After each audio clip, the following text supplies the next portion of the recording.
Hello everybody, welcome back to our YouTube channel new turn. I hope आप सब अच्छे होंगे। आपकी केमिस्ट्री सीटी की प्रिपरेशन बहुत ही अच्छी चल रही होगी। तो अगर आप इस चैनल पर नए हैं तो आपको चैनल को ज़रूर सब्सक्राइब करना है, और अगर आप पुराने सब्सक्राइबर ही हैं तो कंग्रेचुलेशंस आपको। आई होप आपको इस चैनल से बहुत बेनिफिट हो रहा हो, और ज़रूर अपने फ्रेंड्स को रेकमेंड करिए और हर वीडियो को एंड तक अच्छे से देखिए, और कमेंट सेक्शन में अपने व्यूज़, अपने थॉट्स, अपने डाउट्स ज़रूर बताइएगा। तो आज की वीडियो शुरू करते हैं। तो आज की वीडियो में हम बहुत सारी चीज़ों के बारे में बात करने वाले हैं। पहला तो ये कि आपके अप्रॉक्सीमेट डेट्स कब तक आ सकते हैं, आपके पास कितने दिन बचे हैं, पहली चीज़ वो। दूसरी चीज़ हम ये पढ़ने वाले हैं, ये जानने वाले हैं इस वीडियो में कि हम लोग बचे हुए दिनों में अपनी प्रिपरेशंस कैसे बूस्ट कर सकते हैं, और हम अपना स्कोर मैक्सिमाइज कैसे कर सकते हैं, और हम अपनी आगे की प्लानिंग, अपना आगे का टाइम टेबल किस प्रकार बनाएं, क्या करें क्या नहीं करें। जितने भी डाउट्स आपके दिमाग में हैं वो सब हम यहाँ पे सॉल्व करने वाले हैं। तो वीडियो को शुरू करते हैं। अब गेट रेडी। वीडियो शुरू करने से पहले एक चीज़, अगर आप चाहते हैं कि मैं लाइव आऊँ और लाइव आपके डाउट्स, क्वेरीज, कुछ भी और आपको पूछना हो, जानना हो, वो चीज़ें सॉल्व करूँ, तो आपको कमेंट सेक्शन में टाइप करना है गो लाइव। ठीक है, गो लाइव, ये आपको टाइप करना है और मुझे बताना है, जिससे कि मैं अपना लाइव जल्द से जल्द प्लान कर सकूँ और मैं आपके साथ इंटरेक्ट कर सकूँ। ठीक है, तो अब वीडियो शुरू करते हैं। तो सबसे पहले आपका जो उदय सामंत जी हैं, उन्होंने बोला था कि 2 से 4 दिन में, आपका 4 दिन में उन्होंने बताया था कि डेट्स रिलीज़ हो जाएंगे। तो 2 दिन जा चुके, 2 दिन और ही बचे। तो मुझे ऐसा लगता है कि आपकी जो डेट्स निकलेंगी वो नीट के बाद निकलेंगी, लेकिन नीट के बाद भी मुझे लगता है 20 सितंबर के बाद निकलेंगी। उसके पीछे मेरा लॉजिक ये है, पहला तो कि नीट के बाद उनको एटलीस्ट 1 वीक का गैप देना पड़ेगा बच्चों को प्रिपरेशन के लिए। ठीक है, इसलिए 1 वीक अगर उसमें ऐड करते तो 19-20 सितंबर आ जाता है। दूसरी चीज़, यहाँ पे महाराष्ट्र में आपको पता है कि गणेश चतुर्थी बहुत अच्छे से बनता है ना। तो गणपति आपका 10 सितंबर से लेके 20 सितंबर तक है। ठीक है, तो उस टाइम पे सब लोग बहुत बिजी होते हैं, क्राउड भी बहुत ज़्यादा होता है, तो उस समय मुश्किल है लेना। ठीक है, क्योंकि सब स्टाफ वगैरह भी बिजी होता है अपने प्रेपरेशंस, अपने सेलिब्रेशंस में। ठीक है, तो 20 सितंबर के बाद, और तभी भी मेरे को लगता है 3-4-5 दिन तो वो छोड़ेंगे ही छोड़ेंगे। तो आफ्टर 20th, एंड मेरे हिसाब से मैं बोल रही हूँ, मुझे ऐसा लगता है कि आपका 25 सितंबर या सितंबर एंड में आपका MSTCT एग्ज़ाम होने की चांसेस हैं। ठीक है, तो ये सबसे पहला तो आपका पोस्टपोनमेंट और आपके डेट से रिलेटेड मेरी एनालिसिस, मेरे को क्या लगता है with certain facts and logic, मैंने आपको बता दिया। दूसरा, अब हमारे पास कितने दिन बचते हैं, तो हमारे पास करीबन 20 डेज़ बच रहे हैं। ठीक है, तो इन 20 डेज़ में हम अपनी प्रिपरेशन, लास्ट स्ट्रैटेजी जो हमारी है वो क्या होनी चाहिए, अब वो जानते हैं। वीडियो को बिल्कुल स्किप मत करिएगा, एंड तक देखिएगा। तो मैं आपको एक स्टोरी बताती हूँ। जैसे विराट कोहली, ठीक है, वो बचपन, लाइक वो अंडर-19 की टीम में भी था, तो यानी कि वो ऑलमोस्ट बचपन से ही क्रिकेट सीख रहा है, राइट। तो उसने पहले तो समझा होगा कि क्रिकेट क्या होता है, अच्छा बैट बॉल से खेलते हैं, फिर उसके रूल्स एंड रेगुलेशंस, फिर बैटिंग की टेक्निक्स, उसने सारी थ्योरेटिकल चीज़ें सीख ली। लेकिन अगर वो उसे उतना करके प्रैक्टिस नहीं करेगा, तो आपको लगता है कि वो जो अभी जहाँ पे है वो नंबर 1 पोजीशन पे है, तो आपको लगता है कि वो नंबर 1 पोजीशन पे रह पाएगा? नहीं, राइट। तो इसका मतलब क्या है?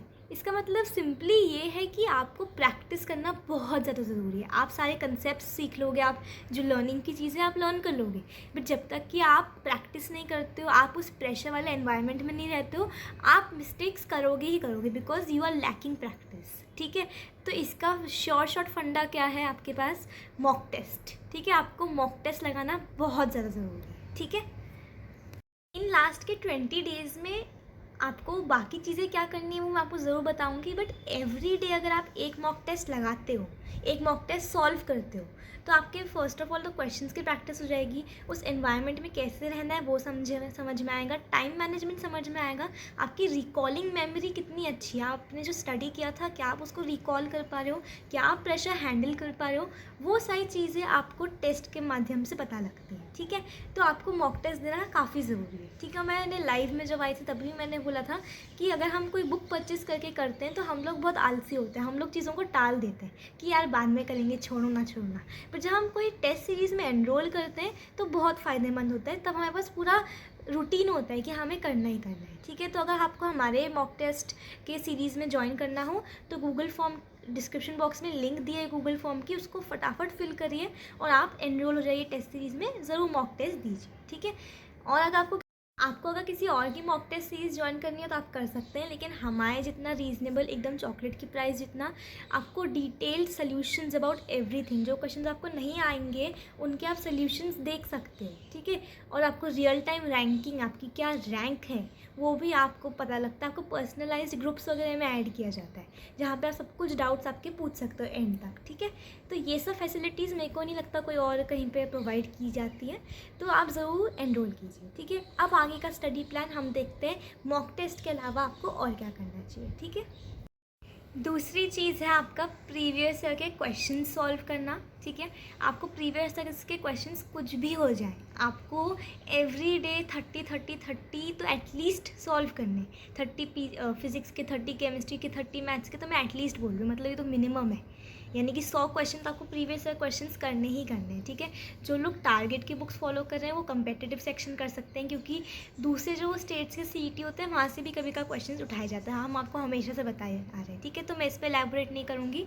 प्रीवियस ईयर्स क्वेश्चंस आपको करना ही करना है, मॉक टेस्ट आपको करनी ही करनी है। तीसरी चीज़ है आपके जो नोट्स हैं, आपके जो रिविजन, आपने रिविजन नोट्स बनाए, फॉर्मूला शीट्स बनाई है, शॉर्ट नोट्स बनाए हैं, उनको आपको रोज़ाना पढ़ना है, रोज़ाना आपको पूरा का पूरा पढ़ना है, ठीक है।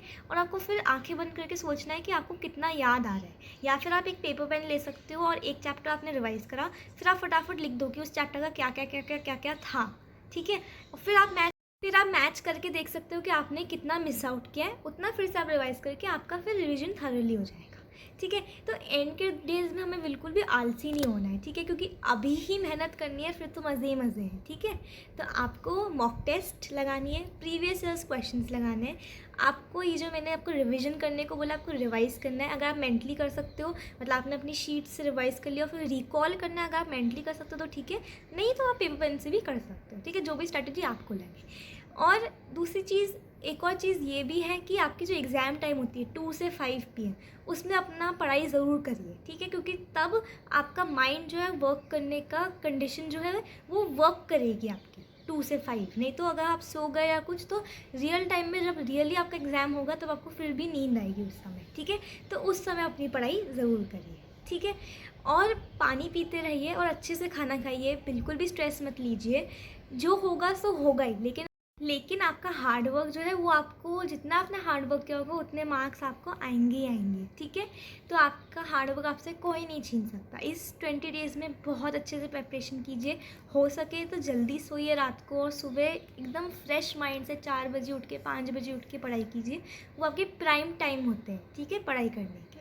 और अभी कुछ नया मत पढ़िए। अगर आपका सब कुछ कोर्स हो चुका है, आपके पास थोड़ा बहुत टाइम है, तो आप दिन में से 1 आवर दे सकते हो मैक्स टू मैक्स अपना नई चीज़ों को करने के लिए। बट ऐसा नहीं होना चाहिए कि आप नई चीज़ों के वजह से पुरानी चीज़ें भूल जा रहे हो। अगर आप में उतनी कैपेबिलिटी है, आपको लगता है कि आप इससे आपका स्कोर बूस्ट हो जाएगा, नहीं, लेकिन आसान चीज़ें, न्यू बट ईजी थिंग्स, उन पर आप कॉन्सेंट्रेट कर सकते हो if you think that you are capable of it, ठीक है। और दूसरों की बातें नहीं सुननी है, दूसरों की कितनी पढ़ाई हुई है उस सब पे चीज़ों पे ध्यान नहीं देना है, प्लीज़, ठीक है। आप लोग मेरी बात मानिए, सिर्फ और सिर्फ अपने ऊपर फोकस करिए। अभी आपके फ्रेंड्स वगैरह किसी की बात मत सुनिए, ठीक है। जो लोग वीडियो के एंड तक आ गए हैं वो कमेंट सेक्शन में ज़रूर मेंशन करिए एंड, ठीक है। और हम एक बार फटाफट स्ट्रैटेजी रिवाइज करते हैं। Previous years questions, mock tests, revision sheets आपकी वापस पढ़ना, दूसरों की बातों पे बिल्कुल स्ट्रेस नहीं करना, 2 to 5 PM के टाइम पे पढ़ना, हो सके तो सुबह सुबह पढ़ लीजिए, क्योंकि उस टाइम पे आपकी एनर्जी मैक्सिमम होती है और फिर धीरे धीरे डिप्लीट होती जाती है, ठीक है। पानी पीजिए, अच्छे से रहिए, पॉजिटिव माइंड रखिए, ठीक है। और जितना होता है उतना करिए, लेकिन ऐसा नहीं कि आपकी कैपेबिलिटी से कम कर रहे हो आप, ठीक है। तो 2 चीज़ें आपको कमेंट करनी है, गो लाइव अगर आप चाहते हो मैं लाइव आऊँ, और अगर आप एंड तक बने रहे हो तो एंड। और आपको कुछ भी मेरे से पूछना हो या सर से पूछना हो तो व्हाट्सएप ग्रुप पे ज्वाइन हो जाइए, टेलीग्राम ग्रुप पे ज्वाइन हो जाइए, पर्सनली मैसेज करिए, ठीक है। अच्छे से पढ़िए, take care, I know all of you will do well, study well, all the best and thank you.